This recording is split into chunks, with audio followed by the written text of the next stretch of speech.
আসসালামু আলাইকুম। এখন শুনবেন সংবাদ শিরোনাম। ইরানের পাশাপাশি এবার লেবাননেও হামলা চালাচ্ছে যুক্তরাষ্ট্র। ইসরায়েল, নিহত অর্ধ শতাধিক। পাল্টা আক্রমণে মার্কিন যুদ্ধযান ধ্বংসের দাবি তেহরানের। খামেনির জানাজায় শরিক হতে ইরানিদের ঢল। নিরাপত্তাজনিত কারণে সময় নিয়ে গোপনীয়তা। আজও দেশে দেশে বিক্ষোভ। মধ্যপ্রাচ্যে যুদ্ধের কারণে আজও একের পর এক বাতিল হচ্ছে মধ্যপ্রাচ্যে ফ্লাইট। অনিশ্চয়তার তথ্যের ভোগান্তি নিয়ে বিমানবন্দরে অপেক্ষার যাত্রীরা। ঢাকার গণপরিবহন ব্যবস্থা আধুনিকায়নে বিশেষজ্ঞদের সঙ্গে প্রধানমন্ত্রী বৈঠক। মেট্রোর পাশাপাশি মনোরেল চালুর প্রস্তাব। নারীদের জন্য ইলেকট্রিক বাস।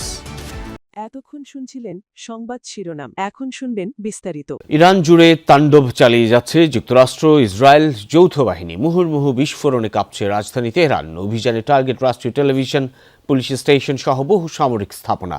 হামলার শিকার আবাসিক এলাকায়, এমনকি হাসপাতালও। রাজধানীর নীলুফার স্কোয়ারে চালানো হামলায় নিহত হয়েছে ২০ জনের বেশি। ইরানের সামরিক স্থাপনা লক্ষ্য করে চলছে একের পর এক বিস্ফোরণ। মুহুর্মুহু হামলা আর তীব্র শব্দে কেঁপে উঠছে চারপাশ। রোববার রাতে তেহরানের পূর্বাঞ্চলে চলে ধ্বংসযজ্ঞ। এর আগে সন্ধ্যায় ইরানের রাষ্ট্রীয় টেলিভিশনের কার্যালয় লক্ষ্য করে চালানো হয় ব্যাপক হামলা। ক্ষতিগ্রস্ত হয় ভবনের কিছু অংশ। আকস্মিক বিস্ফোরণে বন্ধ হয়ে যায় IRIB-র সম্প্রচার। টার্গেট করা হয় রাজধানীর আবাসিক এলাকাও। বিমান হামলার টার্গেট হয় গান্ধী হাসপাতাল, যেখানে ছিল অনেক নবজাতক শিশুও। হামলার পর হুড়োহুড়ি করে রোগীদের সরিয়ে নেয় তাদের স্বজন ও স্বাস্থ্যকর্মীরা। হাসপাতালেও হয় ব্যাপক ক্ষয়ক্ষতির। রাতভর হামলা চলে তেহরান ও এর আশেপাশের এলাকায়। এছাড়াও আক্রমণ চালানো হয় ইরানের একাধিক ব্যালিস্টিক ক্ষেপণাস্ত্র ও নৌঘাঁটি লক্ষ্য করে। নৌবাহিনীর সদর দফতর ও একাধিক যুদ্ধজাহাজ ধ্বংসের দাবি ওয়াশিংটনের। মার্কিন সেনাবাহিনী জানায়, শনিবার শুরু হওয়া অভিযানে এখন পর্যন্ত কমপক্ষে ১,০০০ লক্ষ্যবস্তুতে হামলা চালিয়েছে তারা। রেজওয়ানা সাইমা, যমুনা নিউজ। যুক্তরাষ্ট্র ইসরায়েল আর মধ্যপ্রাচ্যের বিভিন্ন অঞ্চলে পাল্টা দাঁত ভাঙা জবাব দিয়ে চলছে ইরানের অপারেশন ফতেহ খাইবার। সৌদি আরবের সবচেয়ে বড় জ্বালানি শোধনাগারের হামলা চালিয়েছে ইরান। সোমবার কুয়েতের আকাশে মিসাইল ছুড়ে একটি ইসরায়েল যুক্তরাষ্ট্রের যৌথ হামলায় হত্যাকাণ্ডের শিকার ইরানের সর্বোচ্চ ধর্মীয় নেতা আয়াতুল্লাহ খামেনির আজ জানাজা হওয়ার কথা রয়েছে।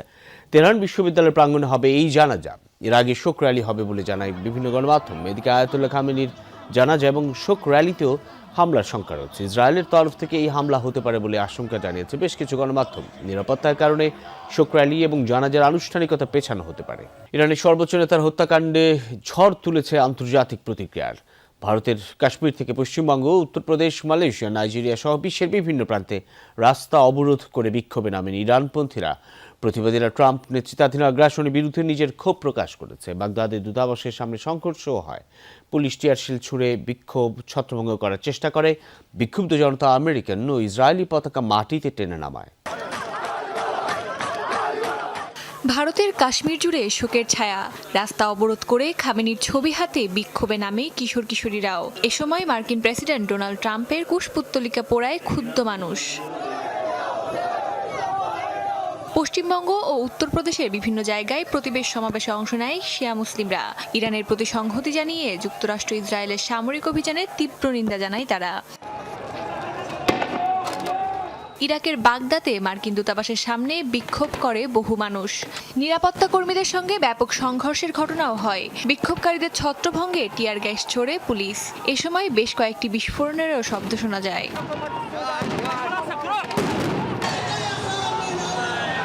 ইরানে হামলা ও খামেনির হত্যার প্রতিবাদে রাজপথে নামে মালয়েশিয়ার জনগণও। যে কোনো সার্বভৌম দেশ যখন আমেরিকা ও ইহুদিদের ইচ্ছার বিরুদ্ধে যায় তখনই তারা আক্রমণ করে। ইরানি, ফিলিস্তিনি, কিউবান, ভেনেজুয়েলার মানুষের সাথে মার্কিন সাম্রাজ্যবাদের বিরুদ্ধে লড়াই করা সকল মানুষের সাথে আমাদের সংহতি। মধ্যপ্রাচ্যে যুদ্ধ পরিস্থিতির কারণে গত দুদিন ধরে শাহজালাল আন্তর্জাতিক বিমানবন্দরে মধ্যপ্রাচ্যগামী ফ্লাইটগুলোই দেখা দিয়েছে শিডিউল বিপর্যয়। সোমবার দুপুর পর্যন্ত মধ্যপ্রাচ্যগামী ২৮টি ফ্লাইট বাতিল হয়েছে।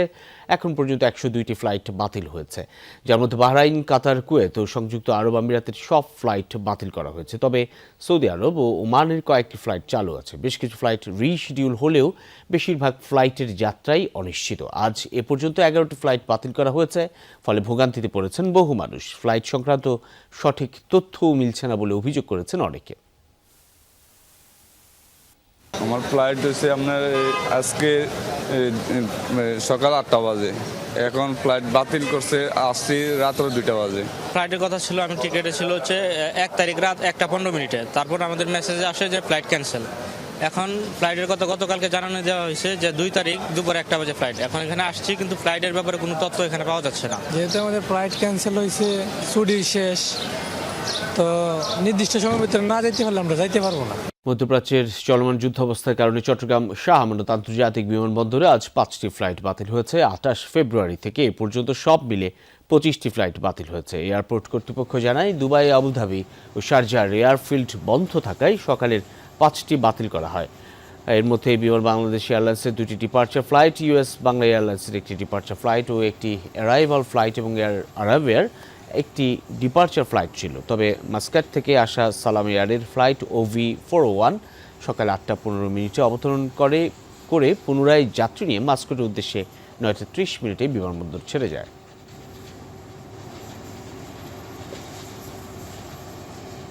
এবার সৌদি আরবের রাষ্ট্রীয় জ্বালানি সংস্থা আরামকোয়ে ভয়াবহ হামলা চালিয়েছে ইরান। সোমবার আরামকোর সবচেয়ে বড় জ্বালানি পরিশোধন কেন্দ্র রাস তানুরায় এই হামলা চালায় ইরান।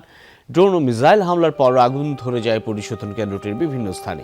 দ্রুতই ছড়িয়ে পড়ে আগুন। টিআরটি সহ আন্তর্জাতিক বেশ কয়েকটি গণমাধ্যমে হামলা। ঢাকার গণপরিবহন ব্যবস্থা আধুনিকায়নের বিষয়ে যোগাযোগ বিশেষজ্ঞদের সাথে বৈঠক করেছেন প্রধানমন্ত্রী তারেক রহমান। সকালে সচিবালয়ে প্রধানমন্ত্রী তারেক রহমানের সঙ্গে সাক্ষাৎ করেন বুয়েটের অধ্যাপক এবং যোগাযোগ বিশেষজ্ঞ ডক্টর এম শামসুল হক। এ সময় যোগাযোগ সংক্রান্ত বিভিন্ন বিষয়ে তারা আলোচনা করেন। সাক্ষাৎ শেষে শামসুল হক জানান, ঢাকাকে প্রশাসনিক বিকেন্দ্রীকরণ করার জন্য গতিশীল রেল যোগাযোগ শুরু করতে চায় সরকার। আরও জানান, বৈঠকে সর্বোৎকৃষ্ট মাধ্যম মেট্রোর পাশাপাশি মনোরেল করার কথাও আলোচনা হয়েছে, যা বেশ সাশ্রয়ী। শামসুল হক আরও জানান, আগামী 6 মাসের মধ্যে নারীদের জন্য ইলেকট্রিক বাস নামানো হবে, যার চালকও হবেন নারী। গণপরিবহনের বাস মহিলারাই চালাবে এবং সবচেয়ে বড় আগ্রহটা দেখলাম, খুব ভালো লেগেছে, তিনি ইলেকট্রিফিকেশন বাস দিয়ে আরম্ভ করতে চাচ্ছেন। রেল ভিত্তিক ঢাকাকে ডিসেন্টার, যেটা অন্যান্য সরকারও বলেছে, আমার মনে হয় উনি আন্তরিকতার সাথে বলছে। একটু সচিবালয়ে যেতে চাই, সহকর্মী ফয়সাল মাহমুদ আছেন সেখানটায়। ফয়সাল, নিশ্চয়ই শুনতে পাচ্ছেন, প্রধানমন্ত্রী আজকে বেশ কয়েকটি বৈঠকে যোগ দেওয়ার কথা ছিল এবং তিনি সকাল থেকেই সেই বৈঠকগুলিতে অংশ নিচ্ছেন।